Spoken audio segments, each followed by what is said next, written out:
अस्सलाम वालेकुम स्टूडेंट्स, मेरे बच्चों। आज जो हमारा जो टॉपिक है वो है बेटा हमारे पास प्रेजेंट इंडेफिनिट। आप इसको बेटा प्रेजेंट इंडेफिनिट बोलिए, प्रेजेंट सिंपल बोलिए। अच्छा मेरे बच्चों, एक बात याद रखना बेटा, फ्रॉम दिस पॉइंट ऑनवर्ड्स अब जो बेटा हम लोग पढ़ना शुरू करेंगे, यहाँ पर हमारे पास मेरे बच्चों आएंगे वर्ब्स, मतलब कि बेटा हम एक्शंस की बात करेंगे। यहाँ पर हमारे पास काम हो रहा होगा, ठीक है। किसी ना किसी किस्म का कोई हमारे पास चीज हमारे पास होगी जिसको हम जिक्र करेंगे यहाँ पर। अब देखो, यहाँ पर अगर हम बात करें तो बेटा आपको पता होना चाहिए कि हम किसी भी काम को डिस्क्राइब करने के लिए अलग अलग चीज़ों का जिक्र कर सकते हैं, अलग अलग तरीके से। प्रेजेंट, पास्ट, फ्यूचर होता है, कंटिन्यूस होता है, परफेक्ट होता है। लेकिन अगर हम बात करते हैं प्रेजेंट सिंपल की या प्रेजेंट इंडेफिनिट की या सिंपल प्रेजेंट बोलिए, एक ही बात है। मेरे बच्चों, सवाल ये बनता है कि why do we use present indefinite, हम प्रेजेंट इंडेफिनिट क्यों यूज करते हैं, असल बात ये पूछने वाली है। अब अक्सर क्या होता है कि बच्चों का इस पर जवाब ये आता है कि सर हम डेली रूटीन के लिए यूज करते हैं। नाउ दैट इज रॉन्ग, ये गलत आंसर है। हाँ, मैं ये मान सकता हूं कि डेली रूटीन को डिस्क्राइब करने के लिए प्रेजेंट इंडेफिनिट यूज किया जा सकता है, ठीक है। मैंने क्या कहा कि डेली रूटीन को डिस्क्राइब करने के लिए प्रेजेंट इंडेफिनिट यूज किया जा सकता है, लेकिन बेटा दैट डजंट मीन कि सिर्फ इतना ही काम है। अगर इसका बिल्कुल एक्यूरेट जवाब दिया जाए तो मेरे बच्चों इसका जवाब बनता है कि we use present indefinite for a repeated action. किसी ऐसे काम को हम डिस्क्राइब करने के लिए यूज करते हैं जो काम आपका क्या हो रहा होता है, रिपीट होता है। अब देखो मेरे बच्चों, अब ये काम कैसे भी रिपीट हो, चाहे वो डेली रिपीट हो, चाहे वो आपका वीकली रिपीट हो, चाहे वो आपका मंथ में रिपीट हो, या चाहे आपका साल में रिपीट हो, ठीक है। अगर मैं ये काम डेली करता हूं तो बन जाएगी मेरी डेली रूटीन। अगर मैं वीक में एक मर्तबा करता हूं तो बन जाएगी वीकली रूटीन। अगर मैं मंथ में एक मर्तबा करता हूं तो बन जाएगी मंथली रूटीन। और अगर मैं साल में एक मर्तबा करता हूं तो बन जाएगी क्या, ईयरली रूटीन। ठीक। चलो मैं तुम लोगों को एग्जाम्पल देता हूं। मैं अगर बोलूं कि I take tea every evening या every morning with my breakfast, या मतलब कि मैं बोला आई ईट फूड, में खाना खाता हूं, तो मेरे बच्चों ये मेरी क्या कहलाएगी, ये मेरी कहलाएगी डेली रूटीन। सही है ना, ये मेरी कहलाएगी डेली रूटीन कि भाई मैं चाय पीता हूँ या मैं खाना खाता हूँ, ये मेरी डेली रूटीन है, मैं हर रोज काम करता हूँ। या चलो अगर मैं बोलता हूँ कि I watch movies on Saturday, कि मैं सैटरडे को क्या करता हूँ भाई, मूवीज देखता हूँ, ये मेरी वीकली रूटीन बन गई। अगर मैं बोलता हूँ कि I meet my grandparents every month, कि मैं हर महीने अपने जो ग्रैंड पेरेंट्स से उनसे मिलता हूँ, ये मेरी मंथली रूटीन बन गई। चलो मंथ की एक और एग्जांपल देता हूँ कि मिसाल के तौर पे बोलते हैं ना, आई पे माई फी। अब फीस एक ऐसा अमल है कि हम नॉर्मली क्या करते हैं, मंथ में एक मरतबा पे करते हैं। ऐसा नहीं होता कि भाई हम गए तो हमने पे कर दिया, एक दिन जाके 100 रुपये लाके दे दिए और दूसरे दिन जाके क्या कर दिया, मतलब कि 200 रुपये दे दिए, फिर 50 रुपये दे दिए। सही। अब इस तरह से अगर हम ईयरली रूटीन की बात करें मेरे बच्चों, तो वो क्या बनेगा, वो बनेगा जैसे कि Muslim celebrate Eid ul Fitr on the first of Shawwal. क्या मुस्लिम क्या करते हैं भाई, शव्वाल की पहली तारीख को ईद उल फितर सेलिब्रेट करते हैं। तो मेरे बच्चों ये साल में एक मरतबा हुआ। मैंने क्या कहा कि बेटा हम, मैंने आपको एग्जांपल दी थी ना कि डेली रूटीन को डिस्क्राइब करने के लिए हम प्रेजेंट इंडेफिनिट यूज कर सकते हैं, लेकिन सिर्फ इस काम के लिए नहीं आता, बल्कि ये आता है किसी भी ऐसे काम के लिए जो कि आप क्या करते हो, बार बार रिपीट करते हो। Now listen carefully.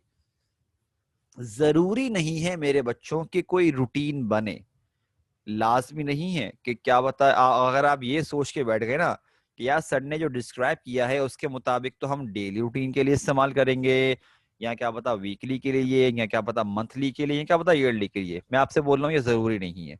जरूरी मेरे बच्चों क्यों नहीं है, अब जरा ये भी समझ लीजिए।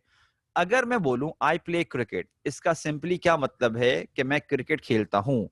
और इसका मतलब ये हुआ मेरे बच्चों कि ये काम मैं क्या करता हूं, मैं बार बार रिपीट करता हूं, तभी तो मैं प्रेजेंट इंडेफिनिट यूज कर रहा हूं। लेकिन भाई क्या पता मेरी कोई रूटीन ना हो सकता है मैंने आज क्रिकेट खेला, फिर मैं 2 दिन ना खेलूं, फिर क्या पता मैं 3-4 दिन कंटिन्यू खेलूं, फिर मैं दोबारा एक हफ्ते का गैप दे दूं, फिर अगेन मैंने 4-5 दिन खेल लिया, फिर एक दिन का गैप। मतलब कि एज लॉन्ग एज के मैं ये काम जब रिपीट करता हूँ ना, क्रिकेट खेलता हूँ, तो मैं क्या बोल सकता हूँ, आई प्ले क्रिकेट। लाजमी नहीं है कि मेरी कोई डेली रूटीन हो, वीकली रूटीन हो। हाँ, रूटीन्स आ सकती हैं, लेकिन देखो मकसद समझो। मकसद क्या है मेरे बच्चों के बेटा, हमारे पास प्रेजेंट इंडेफिनिट हम यूज करते हैं किसी भी ऐसे काम के लिए जो कि आप क्या करते हो बेटा, रिपीट करते हो। मैंने आपको बेटा यहाँ पर मिसाल के तौर पे, वो बात सही है दाऊद भाई, वो सही है आपकी बात, लेकिन फिर भी हम जरा आगे अभी वो बात बेटा, उसमें कोई शक नहीं है। लेकिन सुनो बेटा, आगे हमारे पास हेल्पिंग वर्ब आ रहे हैं, डू और डज। डू और डज बेटा हमारे पास आ रहा है। तो हेल्पिंग वर्ड्स मेरे बच्चों क्या है, डज है। अब बेटा जरा मुझे बताओ कि डज जो लिखा हुआ है उसके आगे लिखा हुआ है हम यूज करेंगे थर्ड पर्सन सिंगुलर के साथ। मेरे बच्चों थर्ड पर्सन सिंगुलर आप लोगों को मैं ऑलरेडी सब्जेक्ट चार्ट पे बता चुका हूं कि ये बनता है ही शी इट और एनीथिंग सिंगुलर। क्या बनता है, ही शी इट और एनीथिंग सिंगुलर का बनता है। तो इसका मतलब क्या हुआ, ही के साथ डज आएगा, शी के साथ डज आएगा, इट के साथ डज आएगा, और इसके साथ साथ कोई अगर नाम है तो उसके साथ भी क्या आएगा मेरे बच्चों, डज का वर्ड हम यूज करेंगे। ठीक, यहां तक तो बेटा आप लोगों को ये वाली बात समझ में आ चुकी होगी। नाउ लिसन,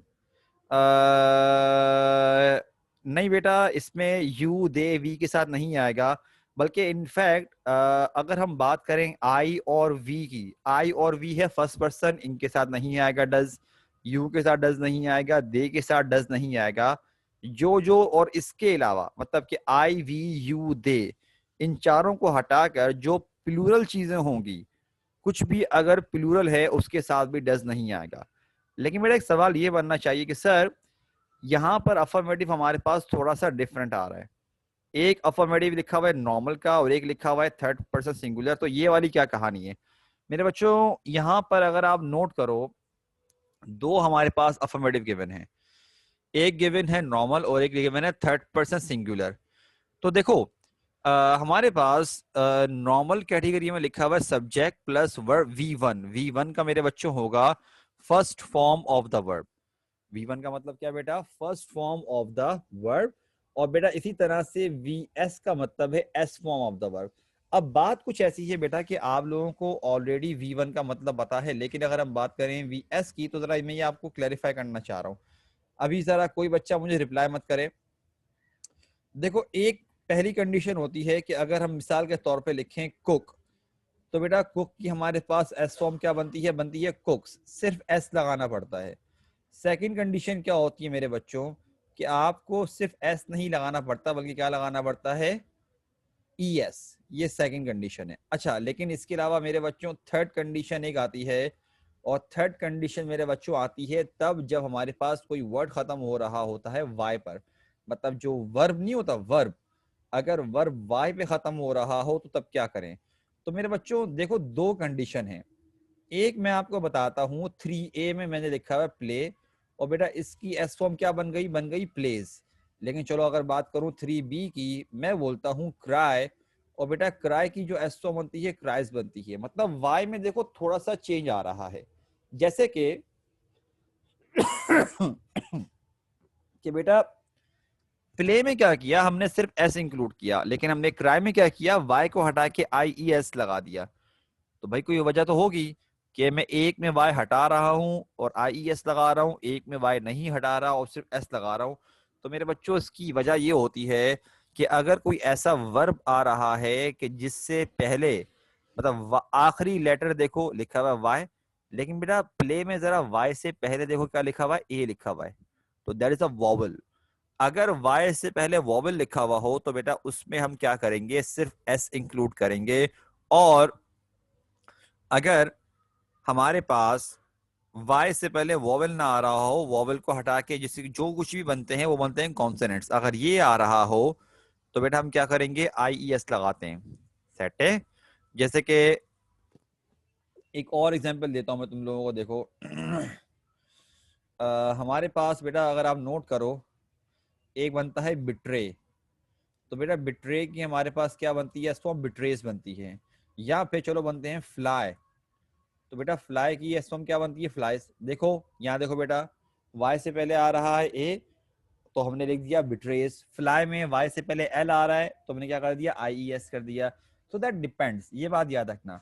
मेरे बच्चों यहाँ तक बेटा जब आपका काम हो जाए तो काइंडली जरा मुझे मैसेज कीजिएगा कंटिन्यू, ताकि बेटा फिर हम लोग आपको आगे कंटिन्यू करें काम समझाना। जल्दी करो। यहाँ तक बेटा अगर आप लोगों को समझ में आ चुका मेरे बच्चों तो बेटा शाबाश, तुम लोग जरा यहाँ तक मुझे मैसेज करो, ताकि बेटा फिर हम लोग आपसे जरा बनवाना शुरू करेंगे। जल्दी से आओ मेरे बच्चों, बेटा जल्दी से, शाबाश। अरे बाकी बच्चे भी तो जवाब दो मुझको। अनुषा, अस्मा, आयशा, फरहीन, बेटा आप भी जवाब दीजिए।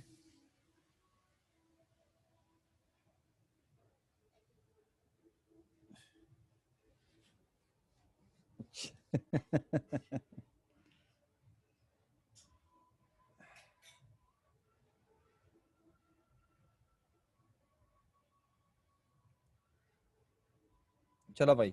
अच्छा मेरे बच्चों जरा आगे जरा सारे के सारे आओ।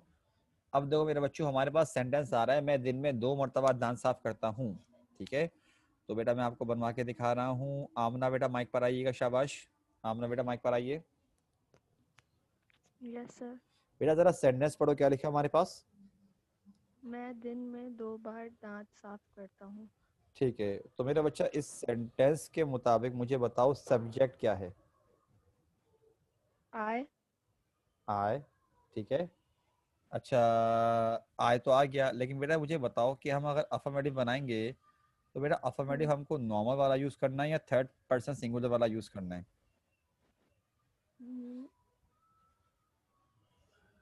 नॉर्मल। हाँ बेटा, क्योंकि आई हमारे पास फर्स्ट पर्सन है इसीलिए। ओके, आई तो आ गया। यहाँ पर फिर अगर आप अफर्मेटिव चेक करो बेटा, सब्जेक्ट क्या आगे लिखा हुआ है V1, इसका मतलब first form of the verb. तो मेरा बच्चा मुझे बताओ यहाँ पर काम क्या हो रहा है, ये बताओ। दांत साफ करना। दांत साफ करने को क्या बोलते हैं। Brush. Brush. I brush brush. With. नहीं नहीं नहीं, एस फॉर्म नहीं आएगी आमना। बेटा नॉर्मल में देखो, नॉर्मल में चेक करो, सिर्फ V1 लिखा है, VS नहीं लिखा हुआ, ऐसा ही है। तो क्या बनेगा। जी। I brush I brush. My teeth अब देखो, ट्वाइस माई अ टी डे। लगाने की जरूरत नहीं है। एक मिनट को बेटा। अब देखो बेटा हमें जो है ना माय लगाने की जरूरत नहीं है। बताओ क्यों। बेटा क्योंकि ये ऑब्वियस सी बात है, अंडरस्टूड सी बात है कि दांत आप अपने ही, आप क्या करते हो, दांत आप अपने ही साफ करते हो, लिहाजा मेरा बच्चा आपको जो है माय लगाने की जरूरत नहीं है। आप क्या करोगे, आई ब्रश टीथ। ठीक है, दिन में 2 मरतबा क्या आएगा, twice a day. Twice a day, शाबाश। अब बताओ बेटा नेगेटिव क्या बनेगा। आई नॉट ब्रश ना, teeth twice a day. Helping verb, helping verb कहाँ गया। I know I I do not I brush do teeth I do twice not a day. Brush teeth twice a day. Okay, interrogative क्या बनेगा। Do I brush teeth twice a day. ठीक है, और intro negative क्या बनेगा बेटा। Do I not brush teeth twice a day. ठीक है, शाबाश। अच्छा, अनुषा माइक पर आइए बेटा। अनुषा माइक पर आओ। Yes sir. बेटा जरा अपने पास जरा सेंटेंस चेक करो अनुषा, बेटा सेकंड सेंटेंस देखो क्या लिखा हुआ आ रहा है हमारे पास, चेक करो। क्या वो आपको तंग करता है? अब देखो अनुषा बेटा, यहाँ पर अगर हम सेंटेंस को नोट करें तो पहले मुझे ये बताओ कि बेटा सेंटेंस कौन सा है, is it affirmative, negative, interrogative, intro negative, कौन सा बेटा ये बताओ। इंट्रोगेटिव। ठीक है, तो बेटा इंट्रोगेटिव का अगर स्ट्रक्चर देखो, सबसे पहले क्या लिखा हुआ है, हेल्पिंग वर्ब लिखा हुआ होगा, ऐसा ही है। जी। ठीक है बेटा, हमारे पास 2 हेल्पिंग वर्ब में डू है और डज है।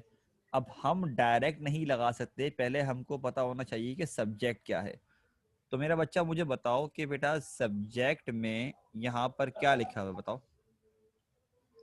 सब्जेक्ट में ही होगा।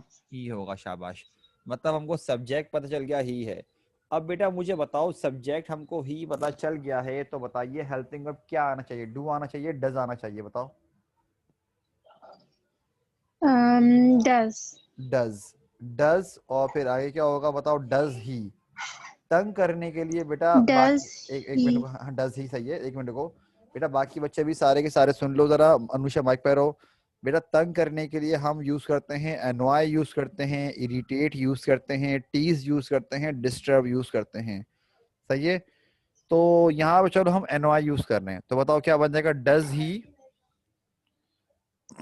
NYU. एनवाई यू, शाबाश, एस फॉर्म नहीं आएगी अभी। अब बताओ बेटा अफर्मेटिव क्या बनेगा? अनुषा ध्यान से बताना, बताओ क्या बनेगा? He annoys you. शाबाश, ही एनवाइज यू, गुड। नेगेटिव क्या बनेगा? He does not annoy you. शाबाश, he does not NY you. और Does he not annoy you? शाबाश, does he not NY you. बेटा बाकी बच्चे भी सारे के सारे देख लो मेरे बच्चों। बेटा यहाँ पर जो है ना हमारे पास क्या आ रहा है कि एस फॉर्म सिर्फ और सिर्फ कहाँ पर आई है? एस फॉर्म सिर्फ और सिर्फ बॉर्डर भी चल सकता है। हाँ आयशा बेटा आपको भी जवाब दे रहा हूँ। देखो एक और मतलब कि हमारे पास अच्छा वर्ड आया है बॉर्डर का। बॉर्डर करना भी सही चलेगा, मसला नहीं है। बॉर्डर मैंने जैसे कि मैंने अभी बताया ना कि एनवाई भी आ सकता है, इरिटेट भी आ सकता है, टीज करना भी आ सकता है, डिस्टर्ब करना भी आ सकता है, बॉर्डर करना भी आ सकता है। ठीक है, ये वाला सेंस है। अच्छा आयशा बेटा आपने कहा कि सर एस फॉर्म क्यों आ रही है, तो मेरा बच्चा एस फॉर्म जरा अगर आप अफर्मेटिव का स्ट्रक्चर देखो, अफर्मेटिव के स्ट्रक्चर में मैंने दो लिखे हुए हैं। एक मैंने लिखा हुआ है नॉर्मल कैटेगरी का और एक मैंने लिखा हुआ है थर्ड पर्सन सिंगुलर का। तो बेटा यहाँ पर हमारे पास जो सब्जेक्ट है ना इस सेंटेंस में, बेटा वो सब्जेक्ट है ही। और क्योंकि ही सब्जेक्ट है हमारे पास, इसीलिए हमने अफर्मेटिव नीचे वाला बनाया है थर्ड पर्सन सिंगुलर वाला। और बेटा उसमें लिखा हुआ है सब्जेक्ट प्लस वर्ब की एस फॉर्म, लिहाजा यहाँ पर एस फॉर्म यूज करी हम लोगों ने। चलो मेरे बच्चों, बेटा जब आप यहाँ तक कर लो तो मुझे काइंडली जरा बेटा इन्फॉर्म कीजिएगा, ताकि बेटा फिर मैं आप लोगों को जो है आगे जरा इसके सेंटेंसेस बनाने के लिए दूंगा। जब यहाँ तक बेटा आप लोग काम कर लो तो मुझे मैसेज कीजिएगा, ताकि बेटा फिर मैं आपको आगे काम करने के लिए दूं। शाबाश, सारे बच्चे शुरू हो जाओ।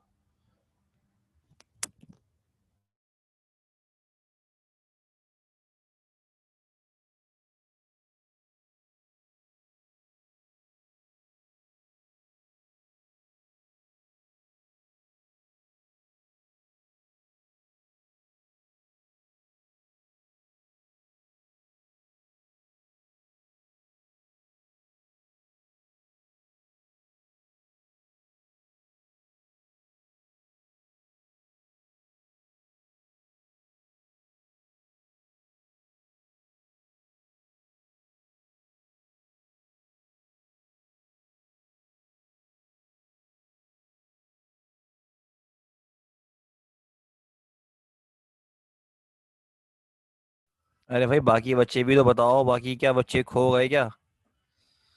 हुआ कि नहीं हुआ? अनुषा बेटा तुम्हारा हुआ कि नहीं हुआ? तुमने जवाब नहीं दिया। आमना का सबका मैसेज आ गया बाकी। ठीक है, तो मेरे बच्चों बेटा तुम्हारे पास मैं अगले ये सेंटेंस तुम लोगों को बनाने के लिए दे रहा हूँ मेरे बच्चों। मैं एक मरतबा सेंटेंस पढ़ देता हूँ ताकि तुम लोग नोट डाउन गलत ना कर लो। देखो जरा, हम हमेशा सच बोलते हैं, वो बहुत लजीज खाना पकाती है, क्या वो क्रिकेट नहीं खेलते, क्या तुम वक्त पे नमाज पढ़ते हो, अली यहाँ पढ़ाता है, आमना और आयशा अपने वालदेन की देखभाल करती हैं। चलो मेरे बच्चों बेटा शाबाश, शुरू हो जाओ सारे के सारे, बनाओ ये। मैं ज़रा जब तक वज़ू वगैरह भी कर लूँ अपने लिए। ठीक है, आप तो बेटा ज़रा जल्दी से बनाइए। आई थिंक प्रॉब्लम नहीं होनी चाहिए। अगर तुम लोग अभी बना दोगे सारे के सारे तो तुम लोगों में अभी आंसर सैली कर दूंगा। तो कोशिश करो कि बेटा तुम लोग अभी बना लो। शाबाश बेटा, सारे शुरू हो जाओ।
बेटा हमारे पास होगा we always speak the truth आएगा, ठीक है आयशा बेटा, ये होगा हमारे पास। मेरे बच्चों बहुत कम टाइम रिमेनिंग है, सही है, देखता हूँ तुम लोगों को कितने कर लेते हो। अभी तुम लोगों के कितने कितने होंगे, जरा मुझे पहले ये बताओ। सबसे पहले जरा मुझे ये बताओ मेरे बच्चों, तुम लोगों ने अभी तक कितने कितने कर लिए हैं, पहले जरा ये बताओ मुझको।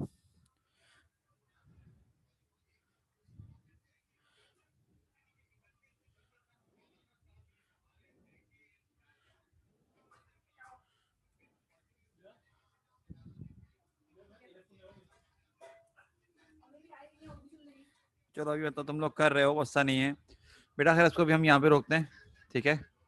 इंशाल्लाह बेटा आप लोगों से, मतलब एक बार बताओ, तुम लोगों ने कम से कम सेंटेंसेस तो नोट डाउन कर लिए ना, पहले ये बताओ। सेंटेंसेस नोट डाउन कर लिए, ये बताओ, फिर वरना क्लास में खत्म कर देता हूँ यहाँ पर, बताओ। सब बच्चों से पूछ रहा हूँ जिनका काम रिमेनिंग भी है थोड़ा सा, ठीक है। तो बेटा हम लोग जो है अभी तुम लोगों को यहाँ तक बेटा क्लास रोकते हैं, ठीक है। इंशाल्लाह बेटा मैं आपको इसके फिर आंसर जरा नेक्स्ट टाइम बताता हूँ। अभी के लिए इतना ही बेटा, अपना ख्याल रखिएगा। अस्सलाम वालेकुम, अल्लाह हाफिज़।